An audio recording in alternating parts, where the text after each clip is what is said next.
Ang pagbubuntis ni Edwin ay naging isang panahon ng kagalakan at pag-asa para sa kanilang pamilya. Sila ay naghanda para sa pagdating ng kanilang bagong anak at nagplano para sa kinabukasan ng kanilang pamilya. Ang bagong anak ay nagdala ng kagalakan at pag-asa sa kanilang buhay at sila ay nagpatuloy sa pagtutulungan upang mapaunlad ang kanilang buhay pamilya. Gatas ng ating anak. Saan ka ba magtatrabaho? Hirap naman. Sa contrast to, madami doon. Sige.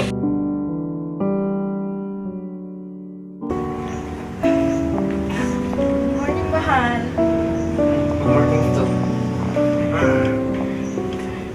Kasi mo na yung mga bata. Sige, mahal. Mga anak, gising na. Malilate na kayo sa school.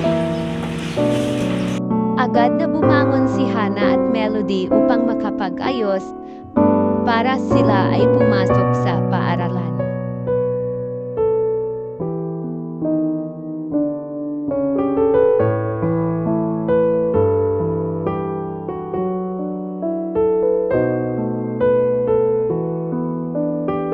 Mahal, magdan ako sa trabaho. Saan mga? Sa bayan to. Ako mahal. Nagtatrabaho ko nila Maring Rodora. Kasi nagpaparing na siya sa mga utang natin. Sige mahal, ihatid na kita. Sige.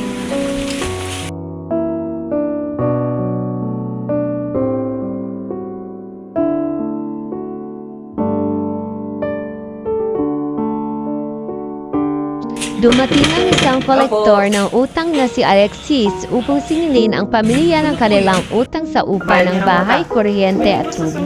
Hindi makabayad ang pamilya dahil sa kawalan ng trabaho ni Demetrio, kaya't nagkaroon ng pag-aaway sa pagitan ng mag-asawa. Ang pamilya ay nakaranas ng matinding kahirapan at kawalan ng trabaho. Si Demetrio ay walang trabaho at hindi nakakasweldo. Samantalang si Edwin ay nagtatrabaho bilang labandera upang suportahan Sinasabi ko ang lang naman yung kanilang mga utang pamilya. natin ha.